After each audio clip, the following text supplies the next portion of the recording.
And at some point, I was there on the cross with my heart open, and I started to see through the eyes of everyone I loved, like straight up, one after the other, after the other, after the other, the other, one after the other. And then I saw through the eyes of everybody I hated, like ex-partners and their parents and people who had wronged me. And I was seeing through their eyes on the cross. And then I was Jesus, and then I was me, and then I was everybody. And it was like, it was so flippin' trippy.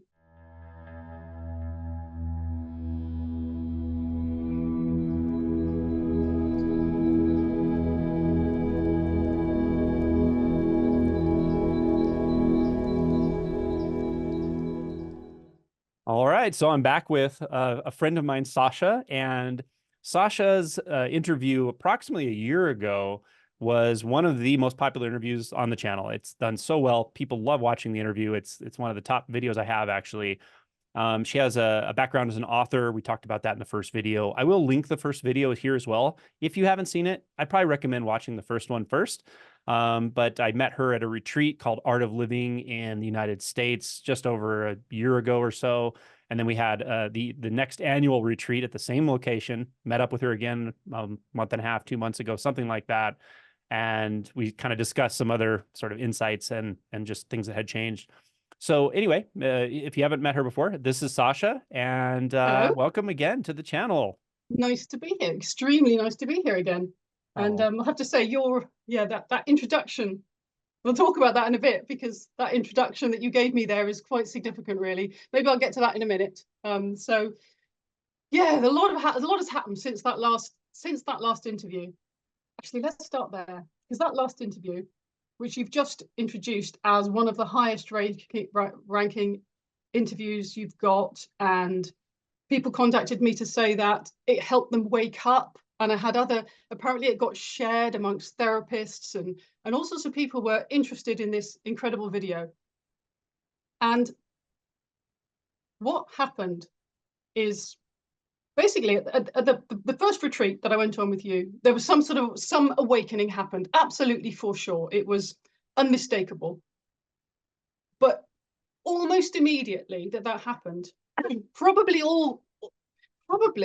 when you interviewed me, this had happened. It was like my ego wasn't done with me. And it was like, it's like I had this wonderful awakening. I remember sitting there thinking, oh, I'm done. It's all happened. I know who I am. I know what I am. I wasn't what I thought I was. I'm one with everything. And my ego, this is the only way I can describe it, kind of went, oh, I'll take that. Let me in here. Look, let me just take care of this for you, because you might not get this right. I need you to not mess this up now. And it was like for a whole year, basically, after my awakening, I had this ego like sitting on my shoulder or kind of in the background. It's almost like I didn't know it was there. And it was controlling. It was basically controlling my awakening. God, it's so weird. It's like I could see the truth of everything. Everything you said, everything I read, every thought I came up with was totally true, in line with everything you say. But it was like I wasn't seeing it.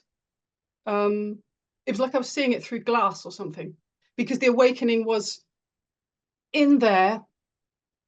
It had just taken hold. It had taken hold, and I was seeing through it. So I was seeing the truth. This is the weird thing. I was seeing the truth. I was writing about the truth. The truth would come out in my writing. It would come out when I was doing coaching sessions with people. It was coming out in that. But it was in the background. There was this little nasty little voice saying, basically, here's what it was saying. It was saying, you are special, you are extra special. Look at this. Look what happens. You just get interviewed by Angelo, and your interview's the highest ranking, blah blah blah. Everybody loves you. You better not let people down. You better not waste this. You better make sure you make the most of this awakening. Don't you go wasting it. And it was just the need to be special has been there my whole life. That's a big thing for me. This need to be someone, to be noticed, to be recognized, to be seen. And wow, this awakening, the ego loved it. It was like, yeah, this is great. We can get right back in here and use this to be extra special. Does this make sense? Oh, Does this makes this make it not only makes sense, it happens in one form or another to everyone after that really? initial Yeah. shift. But the reason I'm kind of just giggling as you're talking is like your ability to articulate it, and actually your vulnerability to just describe like exactly what's happening behind the scenes is great. And it's so true. I might call that co-opting. The ego Yeah. co-ops the awakening. It's like, oh, it kind of sneaks in. It goes, oh, well, that was a pretty cool thing that happened to us, Yeah. wasn't it? I'll tell you what we're going to do. Let's talk about what we're going to do with this. Yeah. Oh, Let's make some exactly what I plans. Now we can like Yeah. really get to work of all the things It's we, like, because how now can we got all we? that doubt out of the way, right? Now we Yeah. can really get to work on all the things we need and want. But in the back, it's what it's telling you is another story of lack, but it's a much more subtle one, actually, in a way, Really because you subtle. have that experience of expansiveness and Gets you know, really the experience clever. of consciousness and so forth. Yeah. And so you articulated it so well and you characterized it so well. But I it's like to. so critical to pay attention for it, to just be aware that it can It's. happen. This is how it felt to me. It felt like I told you. I wrote this to you in an email. It felt like it was a controlling partner, like I was with a controlling, like a narcissistic, abusive, not necessarily abusive, but kind of controlling partner who wanted to know where I was going, what I was doing, what I was up to, what I was doing with this, making sure I wasn't getting it wrong.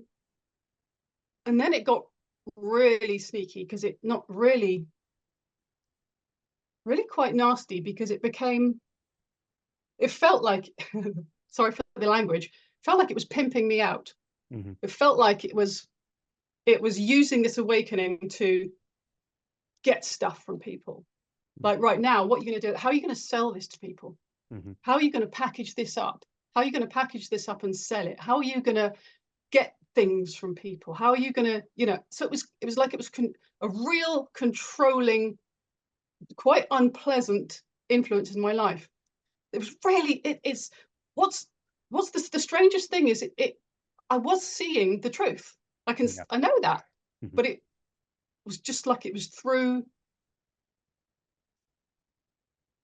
a filter, through a lens, through a window. Like I was looking, Yeah. like there was a party going on, and I was looking at the party. I was seeing the party. I was seeing the real party. I was seeing the true party with all the real things going on. But I was outside looking through the window. Mm. That's what it was like. That's it. So, and that I realized pretty soon that something was up. And I carried on and carried on and carried on and went to the next retreat with you, which I was so looking forward to. Oh my God, I was so looking forward to this retreat. And yeah, it was everything, everything and more. My God, I've been talking too much. I got a big old story to tell about, not a long story, but a story to tell about what happened at the retreat. And I Yeah. don't know if you wanted to say anything or should I Well, just go on? yeah. I mean, I think we could spend just slightly more time unpacking, not necessarily out of your story, but just from your story, this whole process of co-opting. Yeah. I also really like the component that you're describing of looking through something. You're looking through a window, a lens. I often say you're looking through a lens. I've sometimes said when you wake up, when you have that initial awakening, it's like you've woken up from the Matrix. You wake up Yeah. to a different world, but you're Yeah. in a different kind of Matrix. And the second Matrix is more flexible. It's more subtle, but it's binding in a different kind of way, and it's sneakier. But it really does it really does reveal your more primal drives. It reveals your more, and so when someone Yeah. hears you saying like, I wanted attention from people, how am I going to use this to get people to like me or package it? And that sounds so like, it could sound self-judgmental, or it could sound, I don't know, very direct, but it's true. That's what we have to wake up to even see that we are a bundle of a fear of loss of validation, a fear of not being seen, a fear of not being special. That's what's really driving this underneath. So you wake up to the emotion body. You wake up to the really deep Yeah. motivations. And the fact that you can see them in sharp relief, it's kind of ghastly in a way, and it's also intelligent that you can see Yeah. them so clearly that you can't ignore them anymore. And it's really kind of a fork in the road. I mean, the rare person will get to this space and go, nope, nope, I'm going to take this full on. I'm going to use it any way I can. I'm going to manipulate people. I mean, not many people do that, but there are some kind of people that get a little culty with this stuff Yeah. because they can feel their influence on people. They can feel their sort of conduit to unfiltered truth, but they damn well know there's still a personal self-centered drive there. And that personal Yeah. self-centered drive, I might call it like the separate self structure. It knows you better than you know yourself. It's ancient. It's very sneaky. It's insidious, and it knows how to hide, and it knows how to talk to you just the way you need to be talked to keep that co-opting going. So this may sound like there's this nefarious thing inside of you, but there kind of is, and you don't really see it until you wake up to it.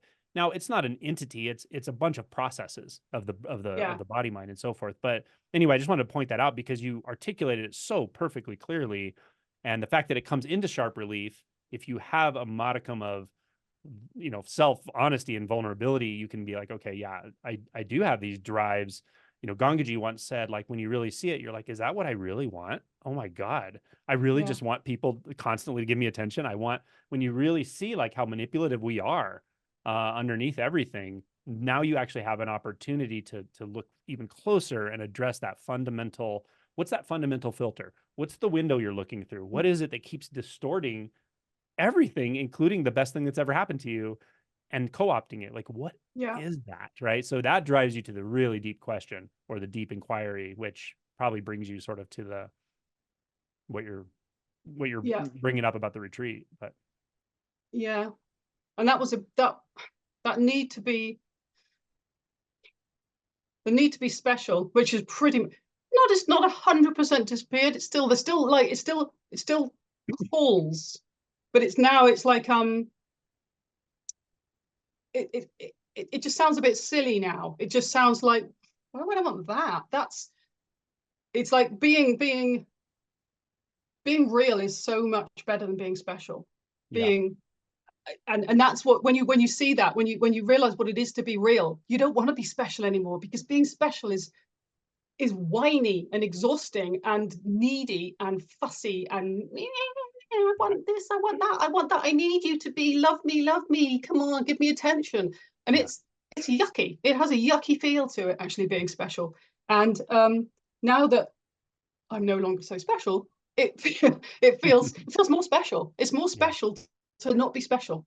yeah, It feels, because it feels real, and it feels pure, and it feels true, and it's such a rest. It's so relaxing, such a relief. yeah, Oh my God, you mean I don't have to do that anymore? I don't have to be someone anymore. I don't have to be the most important person in the room anymore. I don't have to be noticed. mm, Oh wow, it is. And yet everything's set up to bolster us and to make us feel good about ourselves, and to love yeah, ourselves, and find confidence. And I was part of this. I've been on the yeah, self-help wagon for a billion years, teaching this stuff, mhm, and I was so convinced of this stuff, and yeah, it works, and it makes you feel better yeah, to up to a point. It kind mhm, of works, but at yeah, some point you realize, this is just, I can't keep this up. yeah. I can't keep it up. The specialness gets bigger and bigger, and it's never enough. And what do I become? What do I do now? Become the queen? I don't know. Become God? You Right. know? Well, some people, like I said, they get a little culty and they do become God. That's the next step, is like, now I'm Yeah, God, I'm Mother God, or these strange, bizarre things that happen to people. But it's just an extreme version of what we're talking about, yeah, wanting to be special. And it's so interesting. Like, as you're talking, I can just see into this mechanism, and it is exhausting. Exhausting is probably the number one thing. It's exhausting. It requires so much of your energy. Your mental bandwidth is just going into it all the time. Your emotional bandwidth is taxed by it. And it's a target you can never hit, also, because you can never be like, the thing about it also is, when we're trying to be special, when we're trying to get specialness, we're trying to get attention or validation, or it's a constant relational experience. It's always like trying to put me at the center, and yeah, always like trying to build a relationship with everything and everyone around me that puts me at the most important part of that relationship. And it sounds so ridiculously egotistical, but it's a mechanism in us until we see it. And when it stops, then there's this really strange thing that happens where we realize how valuable and significant and special everything is when I'm not tainting it with trying to put me at the center of it. It just, everything is So revealed to true. be what it is. And it's so beautiful. It's like, that's where unconditional love really starts to come online, because you love this moment, and you love that this Yeah. moment's dying and it's going to be replaced by something else. And you love the simplicity of that person, or that animal movement, or the feeling of the air on your skin. Like everything becomes, you can start to really, really taste and feel the infinite nature of everything when you're not trying to be the center of it and direct attention here. And it's a simple mechanism, but it's an insidious one. But it can be broken. It can be stopped. And And it's, God, it's worth it. yeah, So, it's worth it. because that special place, even when you're feeling you're most special, that's when you're the most separate. That's when you're the loneliest. It's a lonely place. Yep. Yep. Because It's the a mind really lonely will, place to be. it is the mind's reaction to that in the back. And we try to push it in the back is, if I feel really special right now, there's a tremendous fear I'm going to lose it, that I have to uphold it, that I have to keep, because we know at some level it's just not true. You're not special in that way. We're not, there's nothing special about this. It's all really Yeah. truly interconnected. And that's what you're seeing through the lens. But when you keep trying to put the lens of a separate self onto reality, then those weird, bizarre agendas we have become more and more sharply, like, punctuated. You can't ignore them because it's so contradictory, because what you're waking up to, or let's say just dying into, is this truth of infinity, or this truth of interconnectedness, or however you want to say it, that we can't control in any way at all. It's just not about No, us, but we can feel it. We can sort of experience it, and that's a miracle. Like, it's truly miraculous that we can just it experience really this is. aliveness at all. Yeah, it's like it. If I look back at the kind of the specialness and the achievement and the all the things that I wanted and achieved and got, and all the success, and it it it all just looks like it just kind of looks yucky now compared to what's actually on offer, which is like that this relaxed. It has there's a dignity about it. There's like Mm. a, a relaxed a, a dignity, a confidence that only comes from something that doesn't need to be anything. Mm. Oh, really hard to get to put this into words, but there's just somebody who doesn't need to try hard.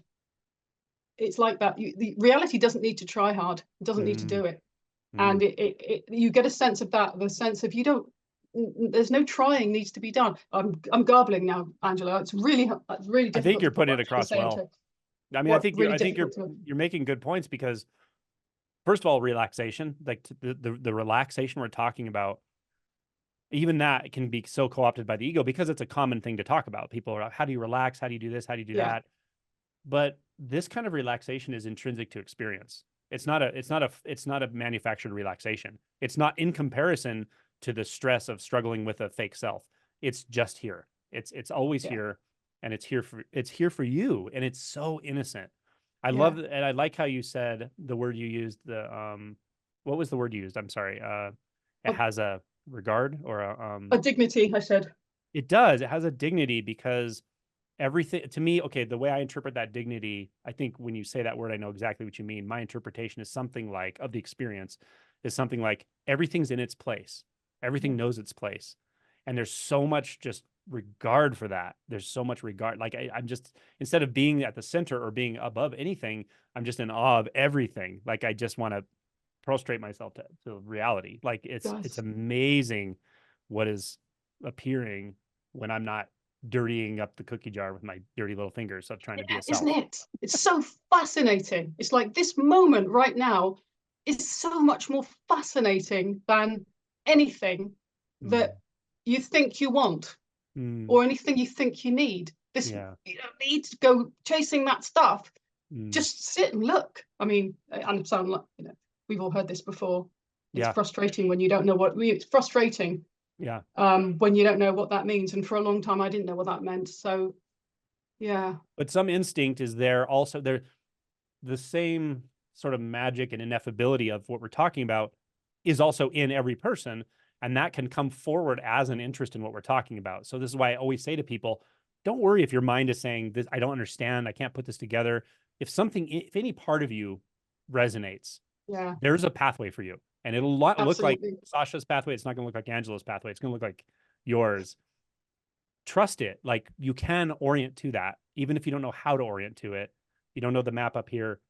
Something about your heart knows, and that's available to everyone. And that's what we wouldn't have. I wouldn't even have these kind of interviews if that wasn't possible.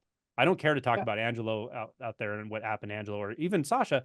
I care to point this out to people who are suffering, who sense that what we're talking about is available to them. And I'm here to say, of course it is. It is. And hearing these stories, you can vibe with it. And there's some frustration that'll come up because you'll be like, oh, why did she get it? Why did he get it? That happens. That's just normal, but that's the mind. But your heart knows that it's also here for you. Of course, it's here. And you can access it. Anyone can. And that's really what this is about, is just somehow saying it until it clicks for people, if that's what they're interested in. Say it until it clicks. So you can say the same thing over and over and over and over, and then just one day it sounds different. So that's, you notice that all the time. Or some little cliche, some little spiritual kind of cliche, some that you've heard over and over, and you just thought it was a cool thing that somebody said once, and suddenly you see it like, I've heard that a million times. Now I know what they mean. Now I know what they mean. Happens all the time. That happened to me yeah. very distinctly with my first shift, my first awakening. I used to have a meditation teacher before that. He wasn't an ongoing teacher, but he had taught me to meditate. And I always remembered him saying this thing like, consciousness unbound from objects. And I always thought, oh, that sounds cool. It's like a cool concept. Until I experienced it. And then when I felt it, when I was like, oh my God, no, it is that way. This is all just that way. This conscious experience of aliveness being completely unbound from an object of thought. It's like, not only is it here, it's the most fundamental experience. That can lead to a sense of a self, but that, at least in that first shift for me, that's what it was. And it's like, oh yeah. And it is true. Like, what we call cliches, what we call song lyrics, like, there's truth everywhere, and it starts to just shine. Yeah. What's really astonishing is last time you interviewed me, I mentioned that I was very into philosophy, and it drove me a little bit crazy. Because that's what I did at university, and I even ended up teaching it, and I was pretty good at it. But it kind of drove me mad, and I realize now that some of my favorite philosophers at the time, they were pointing to this, and I didn't know this. Hang on, got a book here. This guy here, Wittgenstein, wrote this funny little book, Tractatus Logico-Philosophicus, odd little book, and I always loved it, and I didn't really know why. Lots of it I didn't understand, but I loved this book, and now it's like I can read it, and it's like I know he was pointing to this. He was pointing to this. I didn't know. I taught that, and I didn't know what the flipping heck I was teaching. I didn't know. It's crazy. And I think probably a lot of my professors and a lot of my colleagues didn't know what they were teaching either. Some people thought, these people were a bit crazy, that some of these philosophers were a little bit unhinged. They were crazy geniuses or something, but actually they weren't. They were pointing to this. And now I just go back to this. So it's in song lyrics, it's in poetry, it actually starts to show up everywhere. It's actually just calling all the time. We're here, it's here, it's here, it's here, it's here. Just look. It's God, it's so exciting now, Angela, because it feels like, even though to be honest, these days I don't care about whether have I had the big awakening or not? Have I had Kensho or not? Have I had freedom? Have I had this? Have I had that? I'm not interested in that anymore, because what I do have is this fascination with this moment, and that is enough, because it's just revealing stuff all the time. It just gets deeper and deeper and deeper and deeper, and I hope it doesn't end. I hope there isn't. I don't want to get to the point where I'm like, oh, I'm done now. I don't want to get there, because this journey is so, I don't call it a journey, but I have to use language. Wittgenstein would know that. I have to use language. it's so fascinating. It's so, and it becomes fun. It's no longer something I have to do in order to stop suffering. It's now just a fun, it's just like a big fun ride all the time. Mm. I mean, yeah, sometimes I still fall into suffering from time to time, but even that now is like, oh, I'm in suffering, right? Okay, what's going on here? I've got fear. Oh, interesting. Yep. What's that about? Mm. I felt before coming on this, I felt nervous because I hadn't spoken to you for a while. I thought, oh, fear. That's interesting. What's that about? Once upon a time, it would have been, oh my God, fear. What should I do? Oh, calm down, deep breathing, do something about it. Relax, meditate, get rid of the fear. But I didn't. I was like, oh, something else to tease out, something else to poke into, something to, it's so, so even when they're suffering now, it just means there's some other, it's just a nice little interesting thing to look at. Yeah, just another texture of experience. Yeah, yeah. Yeah. So yeah. Oh, so yeah. So one thing I wanted to mention was, do you mind if I talk about what happened at the retreat? Please do. Yeah, I'm not I'm gonna go excited on to hear telling it. a big long story that gets really boring, because I know this is, in a sense, this is in the past, and I don't actually know if this even happened, because it all gets really paradoxical. But anyway, I turned up at the retreat. I'll try and keep this short because I want to get to the interesting bit. I turned up at the retreat still with this sense of needing to be special, and I knew I had to lose it. And as soon as I turned up there, people started coming up to me because they'd seen me in the last interview, and people saying, "Oh, you're Sasha, you're the one, blah blah," and it was kicking in that feeling that, yeah, you're the special one in the room. You're like in the inside circle now. People know you. You're a little bit above. You've been accepted into the club now. You're kind of in the awakening club. It's hot. It makes me almost ashamed to say this now with all this stuff, but this is what was kicking in, and I knew. You've flown, I don't know how many miles. How far is it from England to North Carolina? I don't know. A lot of miles. A few thousand at least, I think. Yeah, I flew a long way for this. I didn't come here for people to blow smoke up my backside. I didn't come for that. I came for something more profound. I came because I need to get rid of this. I knew that I had to get rid of that. So I had to be really, really honest. I had to be really honest with myself in that retreat. And it was all going terribly well. And something really, really weird happened on the Thursday. Violet does sound meditation. And the sound meditations were really, really bizarre and profound and strong at that retreat, if you remember. They were absolutely wild, and this one was the wildest of all. Now, what had happened before I went into the sound meditation was I was in the like the dinner hall, the dinner hall place there, and there's like a little shrine there, kind of thing, where people put up like wishes and blessings and gratitude statements and stuff. And underneath there were little cards with pictures of like holy men and things on. And I looked at those, and some people had written like prayers to these holy men. And I thought most of those holy men, I didn't even know who they were. They were sort of Indian sages and things, but there was this little picture of Jesus. So I wrote a little prayer to Jesus. And I'm not religious at all. Never, wasn't brought up Christian, anything like that. Let me just let the cat out. Why don't you go, Cat? But I wrote this prayer to Jesus. Jesus, can you help me to, I don't remember what it was, something like, can you help me to lose the specialness? Can you help me to the identity shift? Because that's what I felt like I hadn't had. I've still got this, I knew I needed this identity shift. Can you help me to this identity shift? And I put it away, and I went into the sound meditation. And during the sound meditation, something really weird happened. Part of it, I was lying on my back on the floor under a blanket, and the sound, Violet was doing her sounds, these weird wah wah wah wah sounds, And I started to become aware that my body was kind of moving without my my trying to do, without, involuntarily.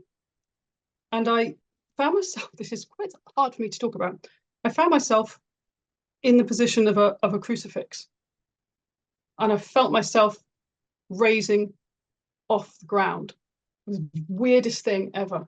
And I was honestly thought I was levitating. It felt like that. It felt like I was actually levitating. So trippy, Angelo. And I became aware that there was a portal opening in my chest, like something was opening, a light was shining out of my chest. And I was aware at that point that, I can only put it this way, Jesus was opening my heart. This is, I want you to know that this is not language I speak in. I didn't go to Sunday school. I didn't pray as a child. I didn't go to a religious school. None of this. Just wasn't an atheist exactly, but I didn't mean anything to me. And I spoke, and at some point I was there on the cross with my heart open, and I started to see through the eyes of everyone I loved, like straight up, one after the other, after the other, after the other, the other, one after the other. And then I saw through the eyes of everybody I hated, like ex-partners and their parents and people who had wronged me. And I was seeing through their eyes on the cross. And then I was Jesus, and then I was me, and then I was everybody. And it was like, it was so flipping trippy. I was basically Jesus and everyone else, everyone I loved, everyone I hated, all at the same time. And it was like, oh. But I said to Jesus, what do I do? What next? And Jesus said to me, this is his words, everything just wants to be felt. That's all he said. Everything just wants to be felt. So anyway, I came down to reality from heaven, and the sound meditation finished, and I went back to the hotel. And I don't know if you remember, I bumped into you and Violet outside the hotel afterwards and went up and gave you a hug. You probably don't even remember. And even that felt weird. Like, why are they down here? I knew you weren't even staying in that bit of the complex. You like, it was odd. Anyway, I went up to the bedroom, and that's when all the fun and games started. So I thought, I was high as a kite. I was just like, oh my God, that was amazing. It was like the trippiest thing ever. I was just grateful for the experience. But there's one thing that you've said that I had never experienced, I had never come across, and that was this fear thing you talked about. And in a bizarre way, you've always said that at the point of awakening, you'll experience, there's almost inevitably you'll experience some fear. And I had never really had that. And I was kind of, in a way, looking forward to this fear, because I thought, I know when this fear comes, it's going to be something important. And I know it's going to lead to something. And I also thought, you know what? I'm not really afraid of fear. I'm used to stepping outside my comfort zone. I'm good at stuff. I eat fear for breakfast. I feel the fear and do it anyway. I can deal with it. Bring it on. I can deal with fear.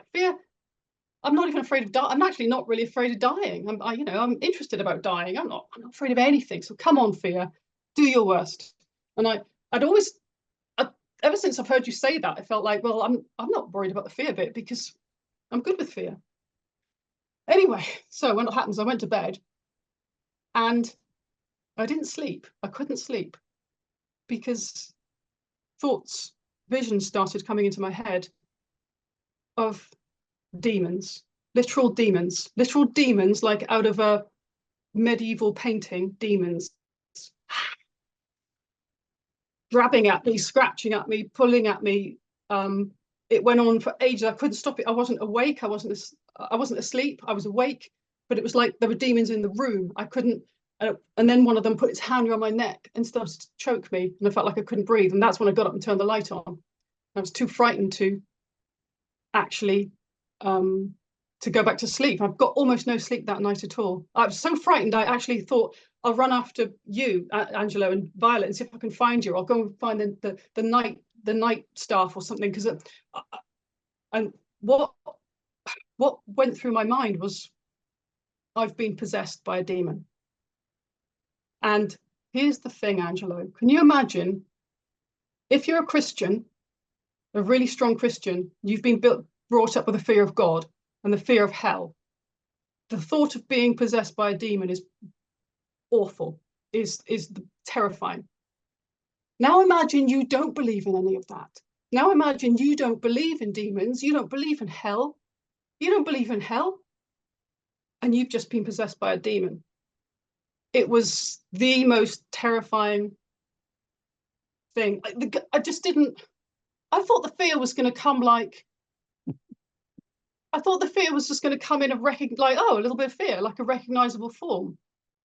I thought I'd know it. And it was nothing like that. I didn't, anyway, the thing is, I didn't recognize it. I didn't recognize, and this is why I wanted to talk about this, because when the fear comes, it's scary. It's really scary. It's not a fear that you've dealt with before. It's not, oh, feel the fear and do it anyway. Yeah, I eat fear for breakfast. It's not that. It's something that's going to get you. It's something that's going to scare the absolute living daylights out of you. And that really did, because it was like, you are kidding me. You mean that's true? You mean hell is true? You mean I'm possessed?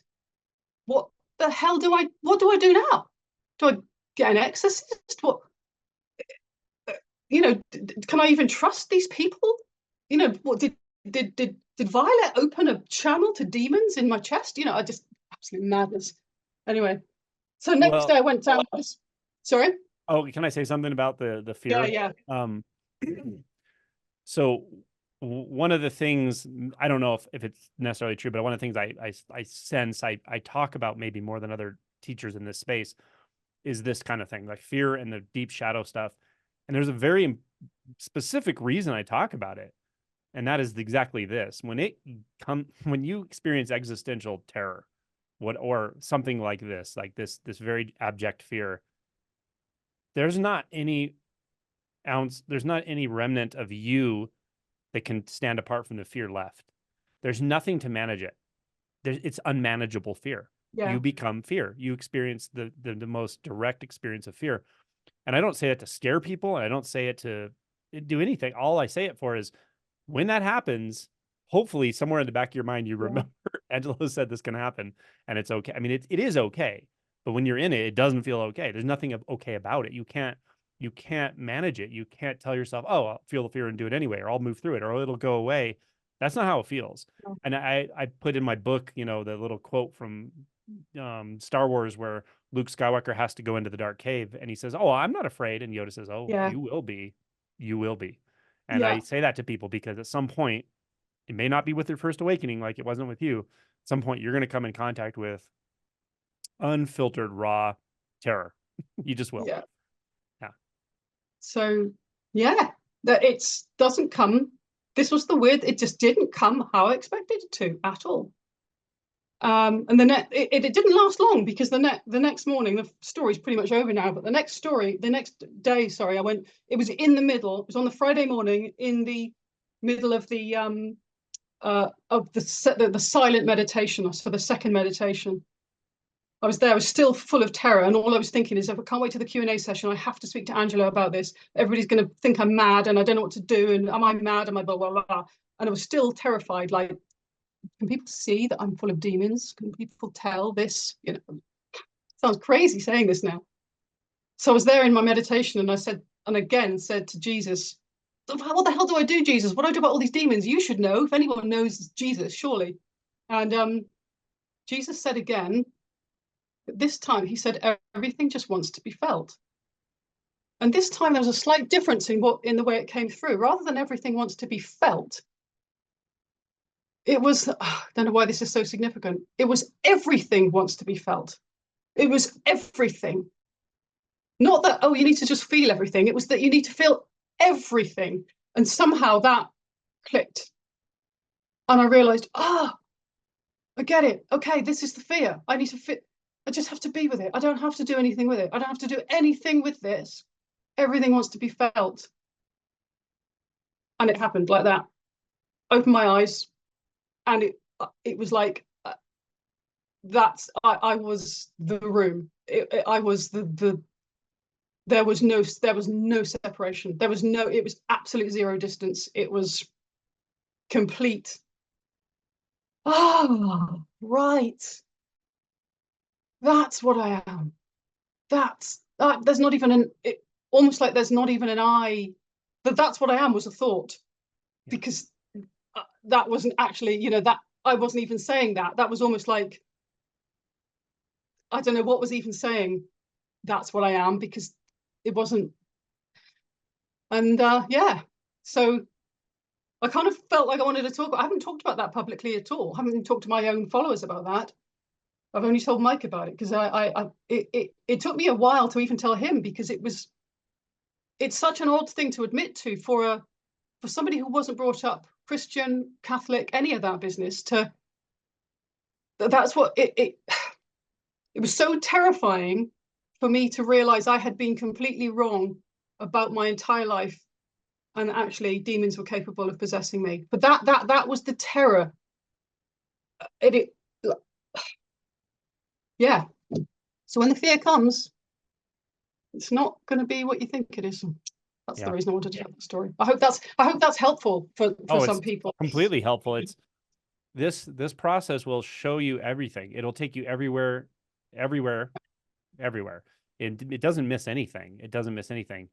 And you can think you felt fear and find a whole different experience of it. I don't know how to describe, but it's an ungrounded fear. It's a fear that has no tether. It has a fear that you can't feel better because you think you're going to walk away from it. It's not like that. Yeah. It's completely engulfing. You become fear. And so I might say it this way. You said it so beautifully, because right after that, what you describe, what I would call non-dual realization. True non-dual realization is there's no boundaries, there's no form, there's no self or other. So we can use words like I'm the whole room or something, but it just sounds silly. It's a thought. It's Yeah. just everything. And the Yeah. barrier to, so it's like, why, if that's the truth for everyone, why doesn't everyone just wake up? Why? It's because of the barrier. The barrier is a Yeah. very, very profound, deeply rooted barrier that's saying I need to maintain a self apart from everything. And if I, and the final sentinel, or final, barrier may be the most intense fear you've ever experienced, because that's the one thing you've been not experiencing. And your insight is so clear that, like, everything has to be felt. Everything wants to be felt. When you finally Everything. feel the last thing you ever wanted to feel, not even knowing how much you were avoiding it, not even knowing how much that was pushed away, pushed down by identity, by stories, by narratives, by my whole life as I knew it, was all there as a reaction to that very fundamental fear. When you finally feel the fear, well, now you felt everything. There's no barrier anymore.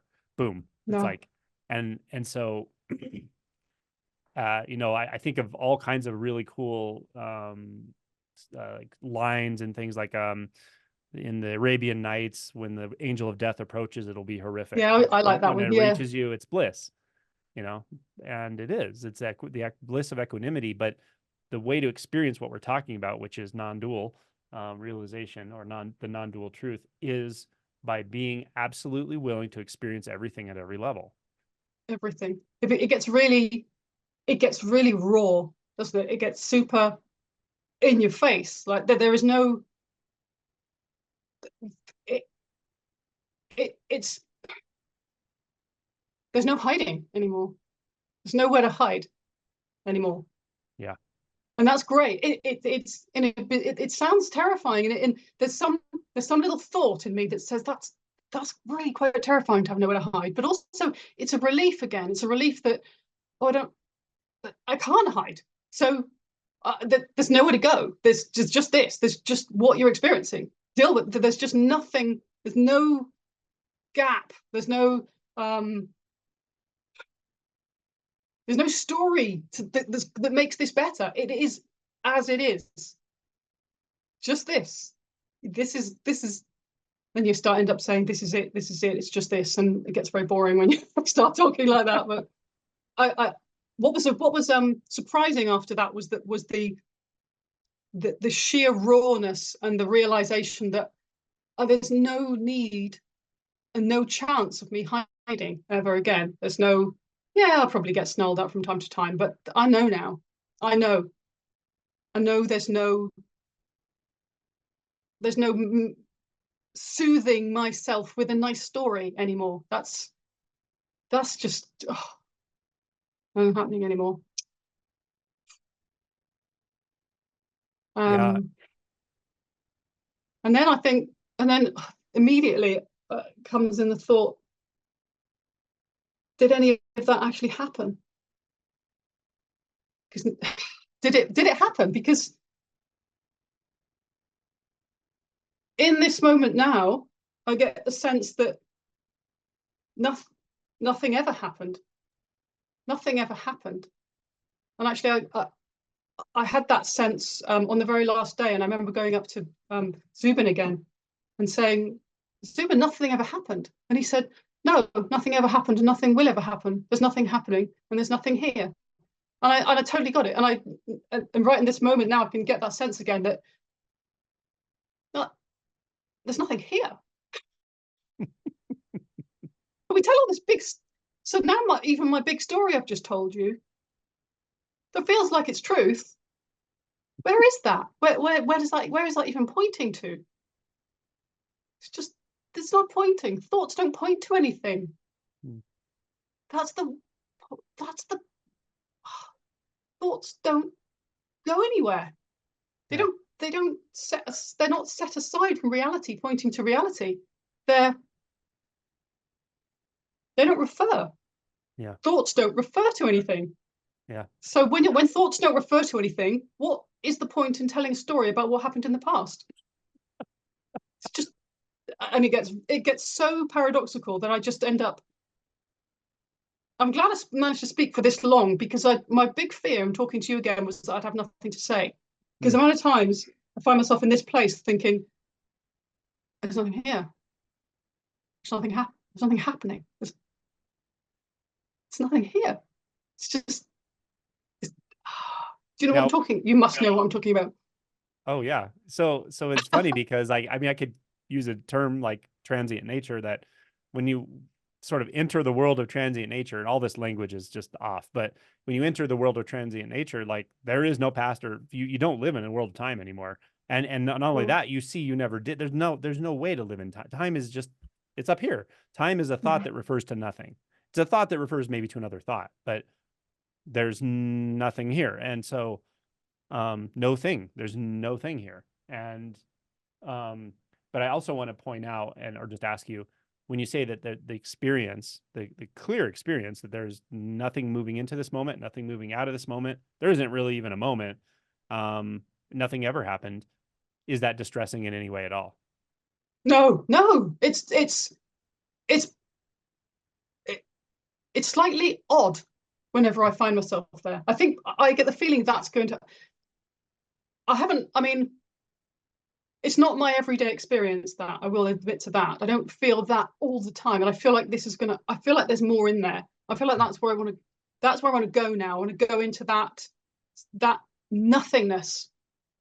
I want to go there, because it's not distressing at all. It's just really, it stops you in your tracks. It's a total stop. It's like a utter and complete, it's like the most profound stop ever. Yeah. And at the moment, it's just astonishing. That's the word I will use. It's astonishing. Yeah. But I don't know, Angelo, is there more in there? Is that what should I poke in there? Does it do something? Yeah.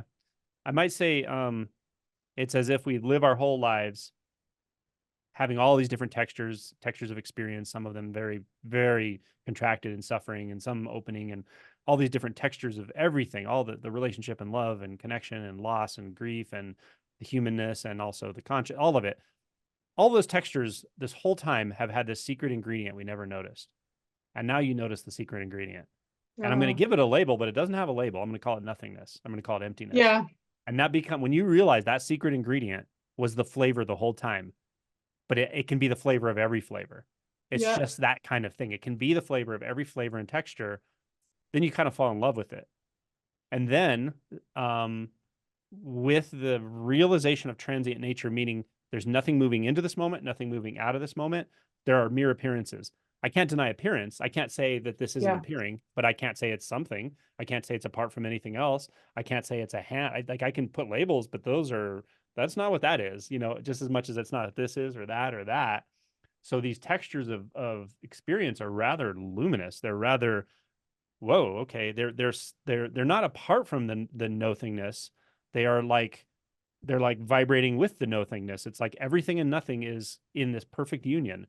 And the more that balance is, the more it's like appreciated the luminous nature, the intimate nature of all these appearances, sound, sensation, the visual experience, not in space or time, not as objects, but just as what it is, appearing as it is.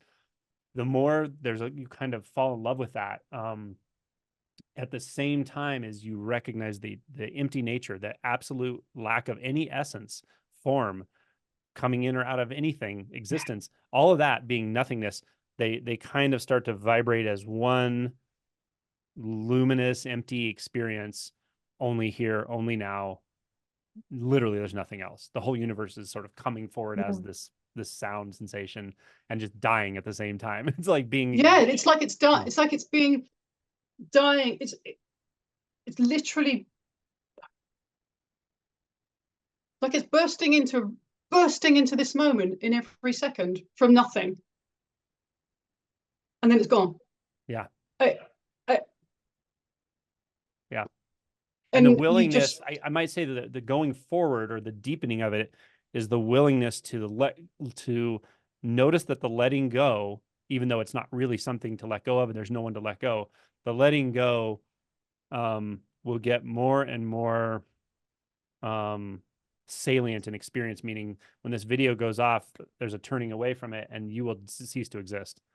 Everything, this whole reality is gone and another reality appears. And that the flavor of that, the one taste of infinite taste just continues to propagate itself forward or just propagate into itself infinitely. The one taste. And it means nothing. And it has no meaning and no purpose. It's not for you. It's not for anything. It's only for its own experience. And that's it. Yeah. No meaning, no purpose. It doesn't need it. That's the beauty of it. No. It's so real in a way. It's so salient. It's so no, meaning and purpose are they're just like flabby concepts put on top of this. They're like, I mean, they don't do it. They don't do it. They just don't do it. Don't do it justice isn't the word. God, it's so hard to find the words, isn't it, to explain this stuff. It's just like they float around. Meaning and purpose, just sort of like it's like they're not invited. You don't. Well, you're not here. You don't get this. Just go home. You know. This is. Yeah, I mean, if you think even in the relative sense, if you think of a very, very profound moment of our life, like say when your child is born and you first hold your child, or whatever it is, like a very, very salient, moment in life, a very profound, intimate experience. If someone would just run in with a microphone and go, "Hey, can you give this a label and give it a meaning right now?" Like that would be the dumbest thing in the world, right? Yeah. You would have no, impetus to like summarize something with a word or some abstract philosophical concept when there's that kind of intimacy. When there's intimacy all the time, the intimacy is so salient, like you're not here thinking about it. There's nothing to think about. It's full immersion, and if anything, it's just a surrender. It's a deep, deep surrender. And really going back to your sort of Christ realization, it's really a willingness to feel everything at every level. Everything. That's it. That's if I have a path now, because I still do get snarled up, feel a little bit here, get triggered by something. That's my path now. I just it's like that's the sense that is working for this, whatever this is. I know for Violet it's sound. I know for some people for me it's the felt sense. It's feeling does it all. Feeling does it all. Whenever there's a snarled up, I almost don't want to go into that story. I feel like I'm being pulled back into my story now, but whenever that snarling up happens, whenever that triggering happens, I just feel it. I feel everything. And that's not like I fix it with that, but it's everything just wants to be felt. That I can't. That's how it keeps coming through to me. Everything just wants to be felt. Nothing needs to be managed. Nothing needs to be controlled. Nothing needs to be labeled. it's just there for you to enjoy. It's just there to be felt. Mm. Oh, I don't know where you find the vocabulary, Angela. I listen to your videos and think, how does he do this? It's so hard to talk about. It is. So difficult. The felt sense is, this becomes so simple, and at some point you realize the felt sense has it has an infinite capacity for experience. This up here has an infinite capacity for thought. And it thinks that the world it lives in has a big bandwidth, but it really doesn't. It's a very contracted bandwidth. When you're able to consistently drop attention into the sensation field, yeah, and drop labels of body, visual images of body, when you literally drop the illusion of a body, but you're in the physical sense, you're in that sense field, it has tremendous capacity. And we're just remaining there and trusting that fully. You will see the body mind will immediately move differently. It will just move differently. It will move with sort of humility. It will move with innocence. It will move with presence. It will know what to say. It will know what to do and when not to say anything and not to do anything. It just knows. But what's required is a trust to actually steep attention into that sense. And it feels like just unconditional love. The bandwidth for love is infinite, truly. It is utter acceptance to the point of pure love, the love that you'd have for, an unconditional, exactly, like an unconditional love. And it expand, the felt sense seems to expand. It's so all-encompassing, it seems to be, that you even end up being able to feel thought. You feel thought, so you can feel thought, and you can feel, I mean, there's no separation anymore. So the thought and the feeling and the sound are kind of one. But it feels to me like the felt is somehow primary, somehow primary to those other things. So even thoughts now can be felt. So you can feel into a thought. That's so fascinating that you can feel a thought. You can feel almost into the texture of a thought. And what's really interesting, what you said about the physical body, because I've noticed, last time I spoke to you, I said, since my first awakening, I suddenly found the ability to chop wood. And I think some people found it quite amusing that I couldn't, before any awakening, I was terrible at chopping kindling with an axe. And after awakening, suddenly I was able to chop wood, because clearly my thinking was in the way. Clearly my thinking was getting in there and saying, make sure you hit it right, blah, blah, whatever. And once that was gone, I'm still able to chop wood. But where this has showed up more recently is I go running sometimes, and I've, since this second thing that happened, or didn't happen, it's completely had a profound effect on my ability to run. Because I realized that quite often when I go for a run and I start to feel tired, my mind is in there saying, you're too tired, you're knackered, you're really exhausted now, you need to stop, oh my God, this is awful, this is really bad, you hate this, why are you doing this, you hate this, you hate running, you hate this isn't good for your joints, this isn't good for your skin, this is not good for you, and I've realized that it's only my thoughts that tell me I don't like something. Without that thought, everything's okay, like really okay, including things you thought you didn't like getting really knackered and puffed out running. Suddenly, when I stopped paying attention to the thought telling me I didn't like running, okay, I've got a sensation of puffed outness and I've got some tiredness in my legs, but this is really quite nice. And I'm noticing it everywhere now. The whole idea of preference, the whole idea of wanting one thing over another is a thought. It's a thought that tells you that. It seems so fundamental to us that we want things and we need to get the things we want. But those are just, you don't have to listen to those stupid thoughts telling you that. So a thought telling you, I hate something or other, oh God.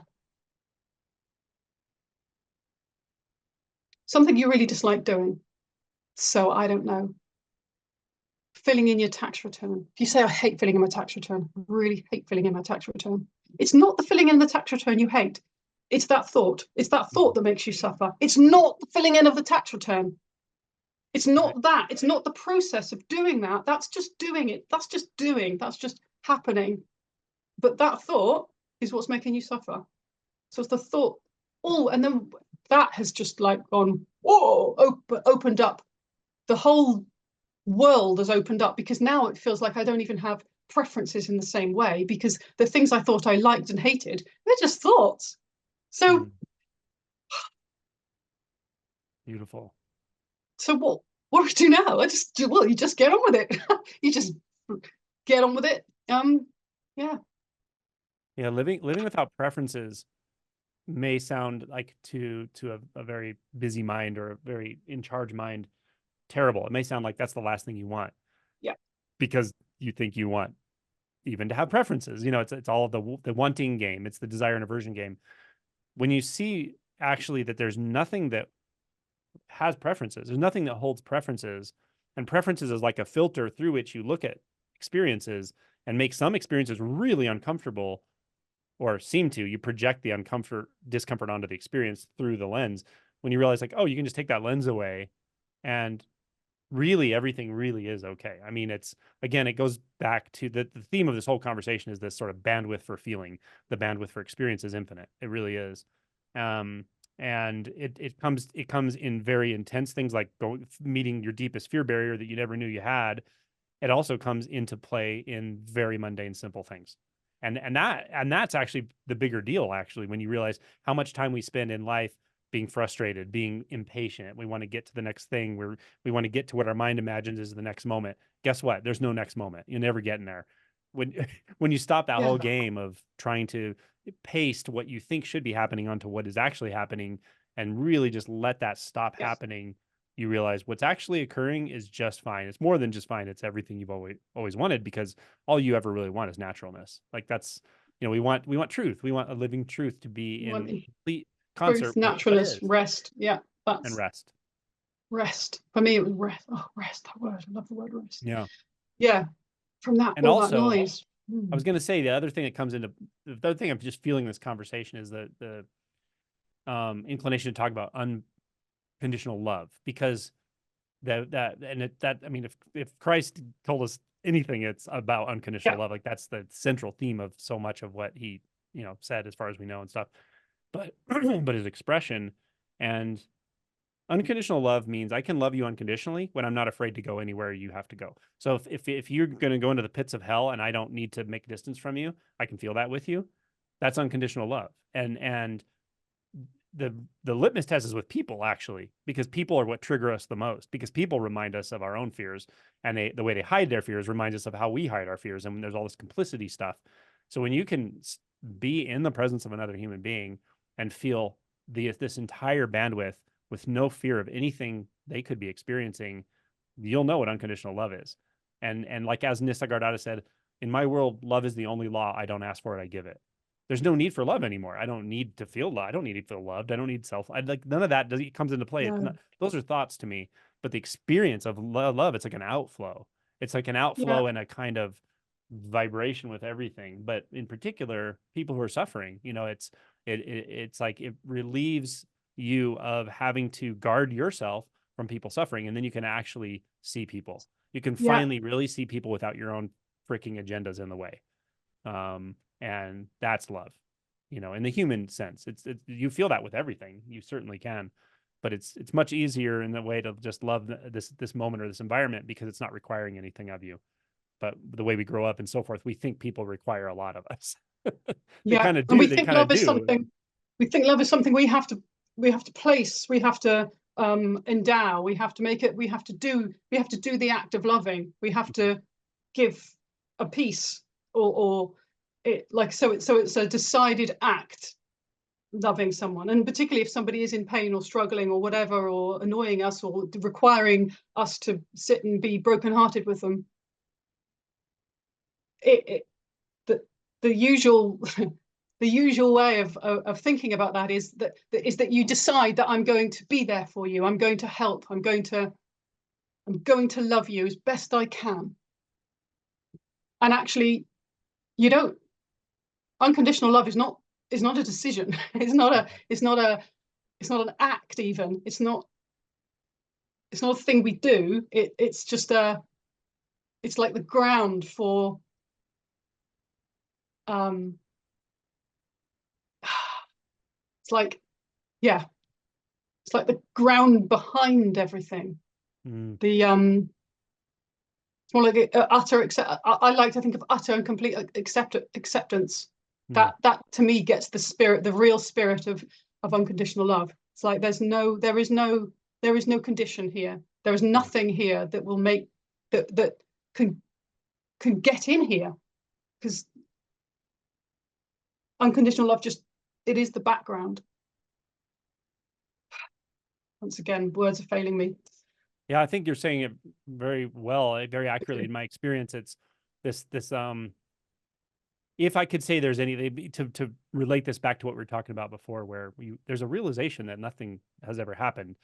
Yeah. And there aren't things to happen. There aren't events. There's not moments in time. There's not a flow of time. All of that is cognitive. It's all mental. So then what's left? Well, we can't actually talk about it, but it's not nothing. It's not anything called nothing. It's ineffable, truly. But if there is anything, if it has a flavor, I would call it love. I would call it like love. Yeah. It's like a love but it's experiencing without any agendas. It's experiencing fully and accepting fully, intrinsic to the experience. The accepting isn't an act; it is the experience. And yeah. And again, it puts you in awe. It doesn't even make you feel special. It makes you feel rather like surrendered and in awe to just be experiencing anything at all. And it also, this conversation sort of reminds me of this wonderful exchange I heard about a bodhisattva, which is it's kind of like a Buddha. It's like the deepest realization, with the only attachment left is true human compassion, or compassion for the suffering of all humans, or all sentient beings. And if you were to ask a bodhisattva where they're going to go after they die, they would say, well, to hell, of course. That's where the most hell is needed. That's where the most is needed. Not that you would want to go there, but it's not about what you want anymore. It's just about what makes sense. And what makes sense is to kind of go into those places that just have been chronically avoided. Go into those places that have been, so cut off. Like those fear states are so cut off from experience that I have compassion for them now. Like when you talk about going into that abject fear, I know what you mean. And I've been there.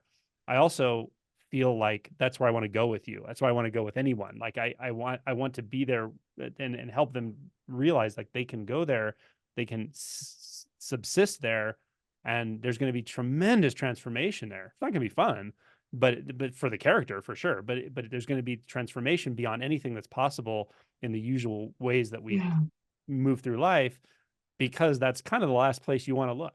If you're willing to look in the last place you want to look, you're going to find tremendous transformation, and you'll finally really come into contact with unconditional love. And that is the most loving thing you can do. If there's a loving thing that can be done, if there is a loving act, it is being willing to be with someone and to encourage them into the abyss, because there's nothing in it for you. Oh God, it's like it's not an act of love so that somebody likes you or so you get something out of them. It's actually just it's purely selfless. It's so selfless. Taking somebody to the brink and encouraging them to step into the abyss is completely selfless. It seems to me that would be the most loving thing you could do, would be to take them to that with no thought of what this does for me, because there's nothing in it for you. Oh God, that's deep. And the only thing I'll add, I think you're right on the money. And the only thing I'll add is also with having a sense of reading them for when they're ready for it. Yeah. I wouldn't do that to anyone. I've done it on accident to people to various degrees, truly on accident, not even meaning to, just having certain kinds of conversations. So I'm careful how I talk about this stuff and where I talk about it and stuff.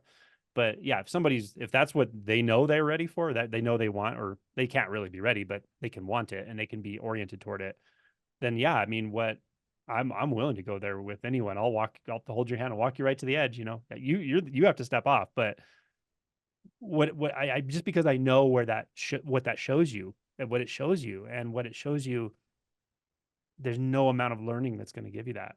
There's no amount of emotion work even that's going to really give you that. No, You know? no, you're right. You're completely on your. There's a point at which you realize, and actually, I read Adi Ashanti's book, which is really helpful with this. I can't remember which one it is now. The End of Your World, The End of Your World.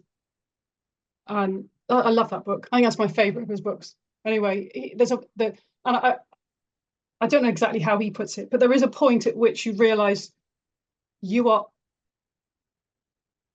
in a bizarre sense completely alone in this, because you have to let go of everything. You have to let go of everything. You have to let go of trust into everything you've ever read. So Adi Ashanti, Angelo, all the other people I've read, everything that everybody says, that's just gone now. That's by the by. That was just words. That was all words. Now it's up to you. You have to face this thing. I don't want to say face this thing alone, but it's for you to. You just have to let go of everything. So let go of everything you thought you knew. Everything you thought you knew. Yeah. Even that you thought you knew that demons don't exist. But you got to let go of that. You got to let go of the belief that hell doesn't exist. You got to let go of that. But I know hell doesn't exist. No, you got to, that's up for grabs to everything. Everything is gone. Everything you thought was real is gone. Doesn't matter your most closely held beliefs, they have to go.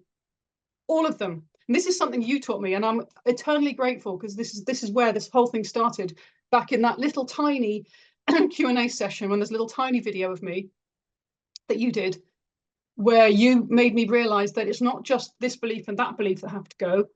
It's all of them. It's all the beliefs are thoughts. All beliefs are just thoughts, and they're not the truth. They're just floating above. They're just getting in the way, being annoying, uninvited to the party things that you just have to ignore them. And that was freeing, because I realized, oh, I no longer have to pick and choose the good beliefs. No, they're just not it. None of them. And that's terrifying and freeing at the same time. And that's it. Your example is so good of seeing how deeply rooted beliefs can be, or completely unconscious they can be. You probably, before that moment, I'm certain you didn't struggle with, how important is it that I don't believe there's a hell? Like that, you probably never even thought of that.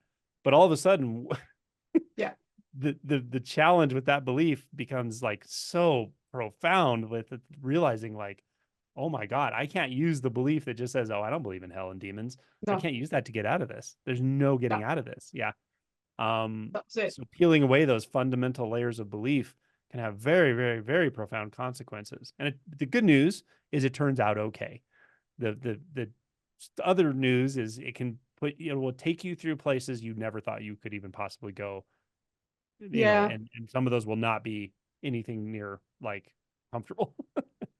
Yeah, that's coming up for me. What I'm coming up against now is a lot of sadness. Sadness is in me. I think there's sadness in me. There's other emotion. This is shadow stuff that you've told me about. So I'm kind of ready for it, but sometimes I just cry. Yeah. I don't even know why. I don't even know why I'm crying. I'm not an unhappy person anymore. And I sometimes I feel angry. And that's hard. That's a tough one. I have a suspicion, this is a story I'm telling, but I have a suspicion that there's a ball of anger in here somewhere, because I never get angry. I don't really get angry. I don't feel angry. I've lost my temper probably 3 times in my life. I don't have any temper. And I feel like there's something I'm not looking at there. Something, and I feel that's going to be. I think there's something juicy in there. If I can, I don't know, maybe I'll smash the walls down and stuff one day, and suddenly I'll move on. But there's definitely more work to be done here. There's emotion stuff coming up now for sure.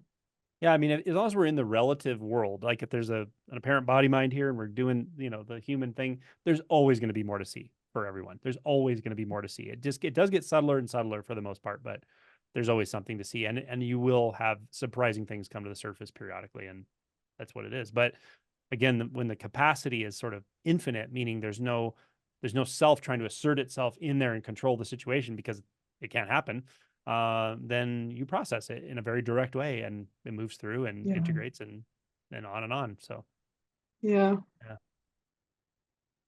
It does. And there's not God, happening for anyone. It's not happening for anyone. There's no one. There's nothing accumulating here. It's rather the opposite. It's not. Yeah. It's I know. It's funny. You just said that, and it's almost I'm snapped back in now and realized, oh yeah, God. For a moment you were thinking. For a moment you fell back into the thought that, oh, you've got this big ball of anger inside you, and you never felt your anger, and blah blah blah, and you never. And I was back in my little story. It pulls you back in. Well, probably doesn't you anymore, because I don't know what it's like to be Angelo. Probably I don't either. No, but I'm still capable of slipping in. What happens now is I slip in, and at some point that happens. What just happened then was just I go, oh God, I did it again. Oh, I did it again. Oh, I fell in, didn't I? I fell into Sasha, didn't I? I fell into Sasha, and then but it used to be the case that I would find that I would be snarled up and think, oh my God, I'm lost in thought. I know I'm lost in thought. How do I get out of thought? This feels awful. How am I lost in thought? Right, what do I do? Meditate? Oh, I know, I'll watch an Angelo video. What shall I do? What shall I do? How do I get back to that lovely place again? How do I lose myself? And now I just go, oh, I got caught up. I'm back, and it's like Sasha's gone, and it's just this, and there's nothing happening, and nothing ever happened, and that fades. And I don't know how long that's kind of it. So I don't know. And awakening, not awakening. I don't know. I don't care anymore whether what I've had is Kensho, not Kensho. I don't really care, because it's just doing its thing. Yeah, beautiful. And the other thing I thought of saying, I think we're getting kind of towards the end, but the other thing I thought of saying is that's so interesting about this recognition that nothing's happening, nothing ever happened, nothing needs to happen, is it takes all the pressure off. There's no pressure. There's no pressure to accomplish something in the next moment. There's no pressure to be something or uphold something. And it seems like things seem to just kind of happen anyway. So what? Yeah. But there's no pressure. That's the beauty of it. And we, I think, get so habituated to pressure, internal struggle, pressure against what we think. So many decisions. So many decisions we think we have to make. I have to make a decision now, because the future's going to be absolutely messed up if I don't make this right decision now. And when you realize, oh, that's not there, it's like, oh, there's only this. Oh, you mean this is all I have to look after? This is all there is? It's like everything gets so simple. Everything gets so simple. I don't even really have to look after this, because it kind of looks after itself. Yeah. But this is all I have to pay attention to? You're joking. All of that stuff I did, and all the stuff I worried about. It's funny, makes you laugh. It makes you laugh over and over and over again. Just like, oh God. Indeed. Whoa. Oh dear. Well, it's been a great conversation. I feel like I could just keep chatting with you, or just sit in silence, but it seems like a good time as any to cut it off for this conversation. And who knows, maybe in the future we'll have another one. I hope this was helpful for people. I think it'll be helpful. Yeah. Yeah. I think it will be. Yeah, this is very, very relatable stuff, and that, man, your ability to say like what it feels like for the ego to get co-opted. It was in such simple terms, but it's also right on the money. That's exactly what happens. Yeah. I think a lot of us don't want to necessarily go, to admit that's what's happening or whatever, but you kind of know it, you feel it, You do. And it's without it, once it's gone, once the specialness, the co-opting has kind of fallen away a lot, you realize you don't want that co-opting. It feels good at the time. It feels good to be, I don't know. It feels like what the ego is doing is right. Like it feels like it's looking out. It feels like it's looking out for you. Yeah. It feels like it's looking out for you. If your ego's telling you that it's not. It's not got. It's kind of internally consistent. Like, so if you buy into that language, like you buy into that world of the mind and the ego, it is internally consistent once you bought into it. It makes sense. Like it will make sense. That's what it has. It has so the sort of Yeah. kind of logic. It's all skewed and it's all wrong, but it is internally consistent. So it's the co-opting. It's the mind sort of telling you that its thoughts are your thoughts. If you buy into that, that's where it gets sticky. When you actually stop buying into it, it calms down because there's It's got nothing no, there. it can't have any hold on you anymore. It just sounds Yeah. silly now. And now when Yeah. it tries to make me feel special, I just like, I don't want that. I don't want your secondhand special nonsense. Yeah. I want reality. I want Yeah. integrity and realness. Yeah. As I've said, realness is way more special. Yeah. Being real is better than thinking you're special. That's it. Yeah. It being what you really are is way better than this made up notion of special on a pedestal bullshit. Yeah. That gives you in whatever it does. I mean, I'm sure for other people it co-opts in different ways. That's what it did for me. I don't know what else it's capable of. Probably other ways it does it too, but Yeah. maybe it's still doing it. I'm not noticing it in some other way, but I don't get the same feeling anymore that it is in this, not to the same extent anyway. Yeah. Well, thank you so much. No problem, Angelo. It's an absolute joy to speak to you again. It was a pleasure for I sure. didn't talk to you. I didn't talk to you at the I didn't come up on the Q&A or anything. So it's really nice to get a chance to talk properly.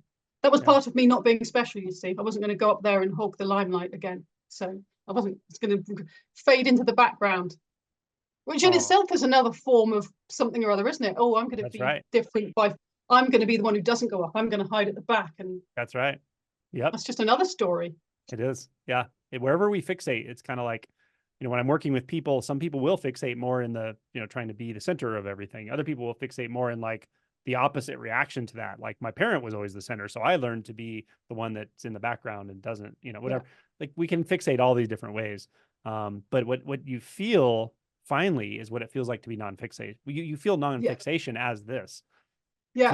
It's not about me. And so there's non-fixation is the nature of this. It's always release. It's endlessly releasing, and that's a good thing. Yeah. Oh, right. Fabulous. Thank you so much. Thanks for talking to me, Angelo. It was so nice chatting with you. Okay. Okay, then. Bye-bye, Angelo. Bye, everybody. I hope you find that helpful. Okay. Thank you so much.